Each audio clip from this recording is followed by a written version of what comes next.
சிவகாசி பட்டாசு தொழிலில் உள்ள சிக்கலை தீர்க்க காவலனாகவும் வேலைக்காரனாகவும் இருப்பேன் என சிவகாசி சட்டமன்ற தொகுதி அதிமுக வேட்பாளர் KT ராஜேந்திர பாலாஜி தெரிவித்துள்ளார். விருதுநகர் மாவட்டம் சிவகாசி சட்டமன்ற தொகுதியில் அதிமுக சார்பில் முன்னாள் அமைச்சர் KT ராஜேந்திர பாலாஜி வேட்பாளராக களம் இறங்கியுள்ளார். இந்நிலையில் சிவகாசி மாநகராட்சிக்குட்பட்ட அண்ணாநகர், பராசக்தி காலனி, நேரு சாலை, புதுத்தெரு, சுப்பிரமணியபுரம் காலனி உள்ளிட்ட 16 பகுதிகளில் தீவிர பிரச்சாரம் மேற்கொண்டார். அப்பகுதிகளில் முன்னாள் அமைச்சர் KT ராஜேந்திர பாலாஜிக்கு கட்சி தொண்டர்கள் கிரேன் மூலம் ராட்சத மாலை அணிவித்து மலர் மற்றும் வண்ண காகிதங்களை தூவி பெண்கள் ஆரத்தி எடுத்து உற்சாக வரவேற்பு அளித்தனர்.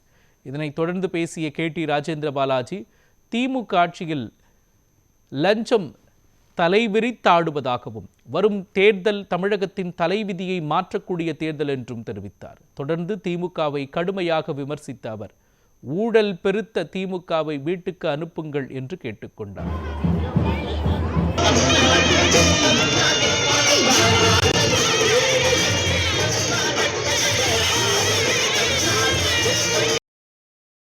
திமுக ஆட்சியை தூக்கி எறிந்து அதிமுகவை ஆட்சியில் அமர வைக்கின்ற மக்கள் நீங்கள். எடப்பாடியார் தமிழ்நாடு முதலமைச்சராக பொறுப்பேற்றவுடன் ஒவ்வொரு குடும்பத்துக்கும் 10,000 ரூபாய் ஊக்கத்தொகை வழங்கப்படும் என்று அறிவித்திருக்கின்றார் தேர்தல் வாக்குறுதியில்.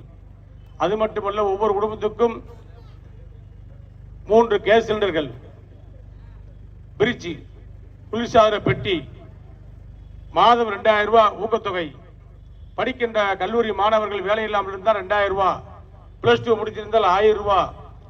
இவைகளெல்லாம் ஒரு முத்தான அறிவிப்புகள். திமுக சொன்னது 1000 ரூபாய் தருவதாக போன தேர்தலில் 1000 ரூபாய் எப்ப கொடுத்தாங்க? 3 வருஷம் கழிச்சு கொடுத்தாங்க. 3 வருஷம் கொடுக்காம MP எலெக்ஷனுக்காக பாதி பேர் கொடுத்தாங்க. மீதி ரூபாயை இப்ப எலெக்ஷனுக்காக அறிவிச்சிருக்காங்க. மக்களை ஏமாற்றி கூப்பன் தருகிறேன் என்று சொல்கிறார்கள். கொடுப்பதாக இருந்தால் இப்போதே ஆட்சியில் தான் இருக்கிறார், கொடுத்துக்கலாம்ல.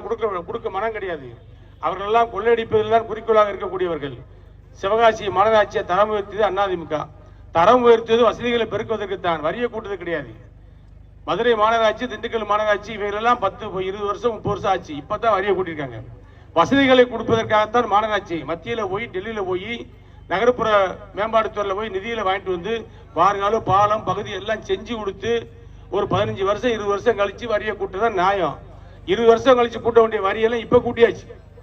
கரண்ட் பிள்ளையும் கூட்டியாச்சு, சொத்து வரியை கூட்டியாச்சு, தண்ணி வரியை கூட்டியாச்சு, எல்லாத்துக்கும் வரி. 1000 ரூபாய் வரி இருந்துச்சுன்னா இப்ப 3000 ரூபாய். ஒரு வீடு கட்டினாங்கன்னா என்ன செய்யறாங்க தெரியுமா? பிளான் போடுறதுக்கு முன்னாடியே 1 லட்சம் கேட்கறாங்க.